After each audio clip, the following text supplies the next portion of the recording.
സമപാർശ്വ ത്രികോണത്തിന്റെ പാദം 10 സെന്റിമീറ്ററും പാർശ്വവശങ്ങൾ 13 സെന്റിമീറ്ററും വീതമായാൽ അതിൻ്റെ പരപ്പളവ്. ഓക്കെ, പരപ്പളവ് അല്ലെങ്കിൽ നമ്മളതിനെ വിസ്തീർണം എന്ന് പറയും, അതും അല്ലെങ്കിൽ ഏരിയ. ഓക്കെ, പരപ്പളവ് അല്ലെങ്കിൽ വിസ്തീർണം, അതും അല്ലെങ്കിൽ ഏരിയ. ഏരിയ കണ്ടുപിടിക്കാനാണ് പറഞ്ഞിരിക്കുന്നത്. സമപാർശ്വ ത്രികോണം എന്ന് പറഞ്ഞാൽ എന്താണ്? ഐസോസിലസ് ട്രയാങ്കിൾ എന്ന് പറയും. Okay, isosceles triangle. Isosceles triangle എന്ന് പറഞ്ഞാൽ രണ്ട് വശങ്ങൾ ഈക്വൽ ആയിരിക്കും. അതായത് ഇതൊരു സമപാർശ്വ ത്രികോണമാണ്. അതായത് ഇതിൻ്റെ ഏതെങ്കിലും രണ്ട് വശങ്ങൾ തുല്യമായിരിക്കുന്ന, പക്ഷെ മൂന്നാമത്തെ വശം തുല്യമായിരിക്കത്തില്ല. മൂന്നാമത്തെ വശവും തുല്യമാണെങ്കിൽ അതിനെ പറയുന്നത് സമഭുജ ത്രികോണം എന്നാണ്.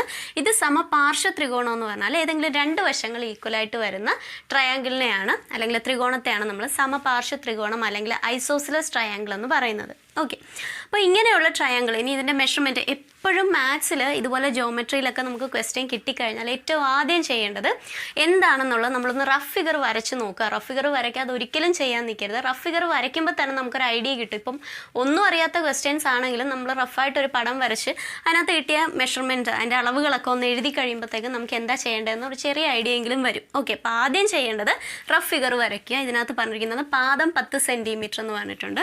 പാദം എന്ന് പറഞ്ഞാൽ ബേസ്, അത് 10 സെൻറ്റിമീറ്റർ ആണ്. പിന്നെ പറഞ്ഞിരിക്കുന്ന പാർശ്വവശങ്ങൾ 13 സെൻറ്റിമീറ്റർ വീതം. അപ്പോൾ ഇതും 13 ആണ്, ഇതും 13 ആണ്. ഓക്കെ, അപ്പോൾ ത്രികോണത്തെ സംബന്ധിച്ച് ഇപ്പോൾ ത്രികോണം, അതുപോലെ ചതുരം, ക്യൂബ്, അങ്ങനെ ജിയോമെട്രിയിലൊക്കെ വരുന്ന എല്ലാ രൂപങ്ങളുടെയും എല്ലാ ഇക്വേഷനും, ഏരിയ, വ്യാപ്തം, നമ്മുടെ വിസ്തീർണം, വ്യാപ്തം എല്ലാം നമ്മൾ ഇക്വേഷൻസ് അറിഞ്ഞിരിക്കണം. എന്തായാലും ഇവിടെ ഒരു ഇക്വേഷൻ ഉണ്ട്. നമുക്ക് സത്യം പറഞ്ഞാൽ ഈ ഏത് ത്രികോണം കിട്ടിയാലും നമുക്ക് ഈസി ആയിട്ട് അറിയുന്ന ഒരൊറ്റ ഇക്വേഷനാണ് ഹാഫ് ബി എച്ച് അല്ലേ. ഏത് ത്രികോണമാണെങ്കിലും നമ്മൾ ഏരിയ എന്ന് പറയുന്നത് ഹാഫ് ബി എച്ച് എന്ന് പഠിച്ചു വെച്ചിട്ടുണ്ട്. അങ്ങനെയാണെങ്കിൽ ഇവിടെ ഒരു ഇക്വേഷനുണ്ട്, അതെന്താണെന്നൊന്നും ആദ്യം പറഞ്ഞുതരാം. അതിനുശേഷം ഇൻ കേസ് നമുക്ക് ഇക്വേഷൻ കിട്ടിയിട്ടില്ല അല്ലെ മറന്നു പോയിട്ടുണ്ടെങ്കിൽ ചെയ്യാനുള്ളൊരു എളുപ്പ വഴിയും കൂടെ ഈ ഒരു ഇക്വേഷൻ വെച്ച് മാത്രം എങ്ങനെ ചെയ്യാം എന്നുള്ളത് കൂടെ ഒന്ന് കാണിച്ചു തരാം. ഓക്കെ, അപ്പോൾ ആദ്യം ഈ സമപാർശ്വ ത്രികോണത്തിൻ്റെ 3 വശങ്ങളും തന്നിരുന്നാൽ, ഓക്കെ, ചിലപ്പോൾ ആംഗിൾ കോണുകൾ മാത്രമായിരിക്കും തരുന്നത്, കോണുകൾ മാത്രമല്ല വശവും കോണുമായിട്ട് തരും. അല്ലാന്നുണ്ടെങ്കിൽ ഇതുപോലെ വശങ്ങൾ മാത്രമായിട്ട് തരും. അങ്ങനെ ഇപ്പം നമുക്ക് 3 വശങ്ങളാണ് തന്നിരിക്കുന്നത്. ഇങ്ങനെ 3 വശങ്ങൾ കിട്ടിക്കഴിഞ്ഞാൽ നമ്മൾ എങ്ങനെയാണ് അതിൻ്റെ പരപ്പളവ് അല്ലെങ്കിൽ ഏരിയ കണ്ടുപിടിക്കുന്നതെന്ന് വെച്ചാൽ നമുക്കറിയാമല്ലോ ഈ ഒരു ഇക്വേഷൻ. ആ ഇക്വേഷൻ ജസ്റ്റ് ഒന്ന് മാറ്റി കൊടുക്കുക. ഹാഫ് ഇൻറ്റു ബി ഇൻറ്റു എച്ചിന് പകരം നമ്മൾ കൊടുക്കുന്നത് A square minus B square by 4. ഇതാണ് നമ്മുടെ ഇക്വേഷൻ എന്ന് പറയുന്നത്. ഓക്കെ, അപ്പോൾ ഏരിയ എന്ന് പറഞ്ഞാൽ half into B into √A square minus B square by 4 എന്നുള്ളത്. ഇനി ഇത് എങ്ങനെയായിരിക്കും? ഇതൊന്ന് റീഅറേഞ്ച് ചെയ്ത് കഴിഞ്ഞാൽ എങ്ങനെ വരും? ഇപ്പം നോക്കിയാൽ ഹാഫ് ഇൻറ്റു ബി ഇൻറ്റു ഈ 4 ഇങ്ങോട്ട് കൊടുത്താൽ √4a square minus B square. ഈ 4 ഇങ്ങോട്ട് പോകുമ്പോൾ 4a square minus B square by 4 അപ്പോൾ നമുക്ക് കോമൺ ആയിട്ട് എടുക്കാം. ഓക്കെ, ഇനി അത് കഴിഞ്ഞാൽ ഈ 4 റൂട്ടിനകത്തല്ലേ 4 കിടക്കുന്നത്. അപ്പോൾ റൂട്ട് മാറ്റിക്കഴിഞ്ഞാൽ √4 എന്ന് പറയുന്നത് എന്താണ്? 2 അല്ലേ. അപ്പോൾ ഇവിടെ എന്ന് പറഞ്ഞാൽ ഈ 4ൻ്റെ റൂട്ട് എന്ന് പറഞ്ഞാൽ 2 ആണ്. 2 പുറത്തേക്ക് എടുത്തു കഴിഞ്ഞാൽ 1/2 ഇൻറ്റു 2. പിന്നെ ഈ കിടക്കുന്ന ബി റൂട്ട് പിന്നെ 4a square minus B square. ഈ 2 ഇൻറ്റു 2 എത്രയാണ് വരുന്നത്? 4. ഈ ബി 1 ഇൻറ്റു ബി എന്ന് പറഞ്ഞാൽ B by 4 √4a square minus B square. ഇങ്ങനൊരു ഇക്വേഷൻ നമുക്ക് കിട്ടും. അപ്പോൾ ഈ ഇക്വേഷനകത്തോട്ട് നമുക്ക് ഈ ഇക്വേഷൻ ഓർത്ത് വയ്ക്കാമെങ്കിൽ ഈ ഇക്വേഷൻ ഓർത്ത് വയ്ക്കുക. കാരണം നമുക്ക് ഡയറക്റ്റായിട്ട് ഈ ഇക്വേഷൻ വെച്ചിട്ട് നമുക്ക് ഇത് പെട്ടെന്ന് കിട്ടും, ഓർമ്മയിലേക്ക് കിട്ടും. പക്ഷേ ഇത് നമുക്ക് കിട്ടാനുള്ള സാധ്യത കുറവാണ്. അപ്പോൾ അതെങ്ങനെയാണ് ഈ ഇക്വേഷൻ വരുന്നത് എന്നുള്ളതാണ് ഞാൻ ഈ കാണിച്ചു തന്നിരിക്കുന്നത്. ഓക്കെ, നമുക്ക് ഫൈനലി വേണ്ട ഇക്വേഷൻ ഇതാണ്. a = b/4 √4a square minus B square എന്നുള്ളത്. ഇനി ഇതിനകത്തോട്ട് ഡയറക്റ്റ് നമ്മുടെ വാല്യൂസ് സബ്സ്റ്റിറ്റ്യൂട്ട് ചെയ്യുകയാണ്. അതായത് a = b എന്ന് പറഞ്ഞാൽ ബേസ് 10 ആണ്, 10/4. പിന്നെ √4 ഇൻറ്റു a സ്ക്വയർ. a എന്ന് പറഞ്ഞാൽ 13 ആണ്. a 13, b 10. ഓക്കെ, അപ്പോൾ 13ൻ്റെ 4 ഇൻറ്റു a സ്ക്വയർ അല്ലേ. അപ്പോൾ 13ൻ്റെ സ്ക്വയർ എന്ന് പറഞ്ഞാൽ 169 ആണ്. ഇവിടെ 4a സ്ക്വയർ ആണ്. അപ്പോൾ 4 into 169 minus B square. B square എന്ന് പറഞ്ഞാൽ 10ൻ്റെ സ്ക്വയർ. 10ൻ്റെ സ്ക്വയർ എത്രയാണ്? 100 ആണ്. ഓക്കെ, ദെൻ 10/4 റൂട്ട് 169 ഇൻറ്റു 4 ചെയ്ത് നോക്കുക. 9 ഇൻറ്റു 4 36 6 ശിഷ്ടം 3 24 3 27 7 ശിഷ്ടം 2 4 1 4 4 2 6 അതായത് 676 minus 100 that is equal to 10/4 root 676 നിന്ന് 100 പോയാൽ 576. 576 എന്ന് പറഞ്ഞാൽ 24ൻ്റെ റൂട്ടാണ്. ഓക്കെ, 24. ഇനി 24 4 കട്ട് ചെയ്ത് കഴിഞ്ഞാൽ 6 ഇൻറ്റു 4 24 10 ഇൻറ്റു 6 60 സെൻറ്റിമീറ്റർ സ്ക്വയർ എന്നുള്ളതാണ് നമ്മുടെ answer. That is option A. ഇതാണ് ഒരു മെത്തേഡ്. അതായത് ഈ ഇക്വേഷൻ ഉപയോഗിച്ച് സമപാർശ്വ ത്രികോണത്തിൻ്റെ 2 വശങ്ങൾ തന്നിട്ടുണ്ടെങ്കിൽ 3 വശങ്ങൾ അല്ലെങ്കിൽ 2 അളവുകൾ. ഓക്കെ, 2 വശങ്ങൾക്ക് ഒരു അളവായിരിക്കുമല്ലോ, പിന്നെ വരുന്നത് ഒരു അളവ് കൂടെയാണ്. അപ്പം ഒന്നെങ്കിൽ 2 അളവുകൾ അല്ലെങ്കിൽ 3 വശങ്ങളുടെയും വില അല്ലെങ്കിൽ അതിൻ്റെ വാല്യൂ തന്നിട്ടുണ്ടെങ്കിൽ എങ്ങനെയാണ് ഈ ഇക്വേഷൻ സബ്സ്റ്റിറ്റ്യൂട്ട് ചെയ്യുന്നത് എന്നുള്ളതാണ് പറഞ്ഞത്.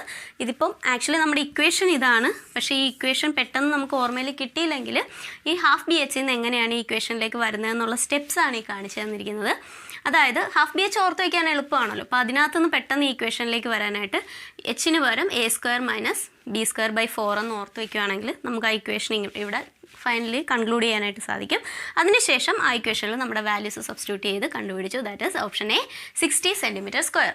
പിന്നെ ഞാൻ ആദ്യമേ പറഞ്ഞു ഇനി ഈ ഇക്വേഷൻ ഓർക്കാൻ പറ്റുന്നില്ല, ആകെ എങ്ങനെ നോക്കിയിട്ട് ഇക്വേഷൻ കിട്ടുന്നില്ല, നമ്മുടെ കയ്യിൽ ആകെയുള്ളത് ഹാഫ് ബി എച്ച് ആണ്, അത് മാത്രമേ അറിയത്തുള്ളെങ്കിൽ എങ്ങനെയാണ് ഏരിയ കണ്ടുപിടിക്കുന്നത്, പരപ്പളവ് കണ്ടുപിടിക്കുന്നതെന്ന് പറഞ്ഞുതരാം. ഓക്കെ, ഇതൊന്ന് തൂക്കട്ടെ. അപ്പോൾ ഇനി നമ്മുടെ ഇക്വേഷൻ, അതായത് a = ഹാഫ് ബി എച്ച്, ഈ ഇക്വേഷൻ വെച്ച് എങ്ങനെയാണ് ചെയ്യുന്നതെന്ന് നോക്കാം. നമ്മൾ ആദ്യം ഫിഗർ വരയ്ക്കുകയാണ്. 13 13 10. ഓക്കെ, ഈ ഹാഫ് ബി എച്ച് എന്നുള്ളത് മട്ടത്രികോണം അല്ലെങ്കിൽ റൈറ്റ് ആംഗിൾ ട്രയാങ്കിളിൻ്റെ വിസ്തീർണം കാണാനുള്ള ഇക്വേഷൻ അല്ലേ.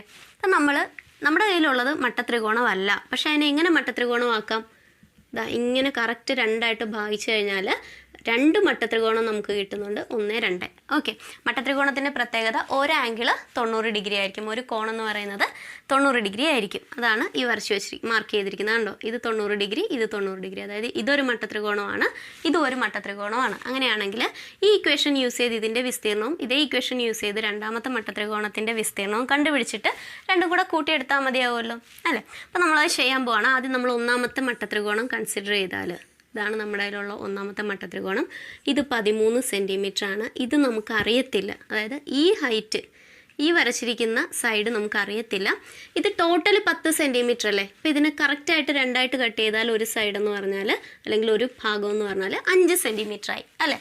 ഇനി നമുക്കറിയാം, നമുക്ക് ഈ ഹാഫ് ബി എച്ചിൽ വേണ്ട ബേസ് കിട്ടി 5 സെൻറ്റിമീറ്റർ, പക്ഷേ എച്ച് കിട്ടിയിട്ടില്ല, അല്ലെങ്കിൽ ലംബം നമുക്ക് കിട്ടിയിട്ടില്ല. നമുക്കറിയാം പൈതഗോറസ് സിദ്ധാന്തം ഉപയോഗിച്ച് പാദം സ്ക്വയർ പ്ലസ് ലംബം സ്ക്വയർ ഈക്വൽ ടു കർണം സ്ക്വയർ. നമുക്കിവിടെ എന്തൊക്കെയാണ് ഉള്ളത്? പാദമുണ്ട്, കർണമുണ്ട്, ലംബം അറിയത്തില്ല. സോ നമുക്ക് എങ്ങനെ കണ്ടുപിടിക്കാം? ലംബം സ്ക്വയർ ഈക്വൽ ടു കർണം സ്ക്വയർ മൈനസ് പാദം സ്ക്വയർ. കർണം സ്ക്വയർ എന്ന് പറഞ്ഞാൽ 13ൻ്റെ സ്ക്വയർ മൈനസ് 5ൻ്റെ സ്ക്വയർ. 13ൻ്റെ സ്ക്വയർ 169 ആണ്. ഇതൊക്കെ ബൈഹാർട്ട് ചെയ്യണം. 20 വരെയുള്ള നമ്പേഴ്സിൻ്റെ സ്ക്വയർ ബൈഹാർട്ട് ചെയ്യേണ്ടതാണ്. പിന്നെ വരുന്ന 5ൻ്റെ സ്ക്വയർ 25. 169 നിന്ന് 25 പോയി കഴിഞ്ഞാൽ ബാക്കി വരുന്നത് 144 ആണ്. പാദം സ്ക്വയർ എന്ന് പറഞ്ഞാൽ ലംബം സ്ക്വയർ 144 ആണെങ്കിൽ ലംബം എന്ന് പറയുന്നത് എത്രയായിരിക്കും?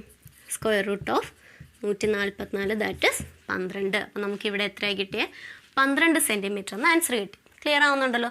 ഇനി നമ്മൾ ഇക്വേഷനിലേക്ക് സബ്സ്റ്റിറ്റ്യൂട്ട് ചെയ്യുകയാണ്. a = ഹാഫ് ബി എച്ച് അല്ലേ.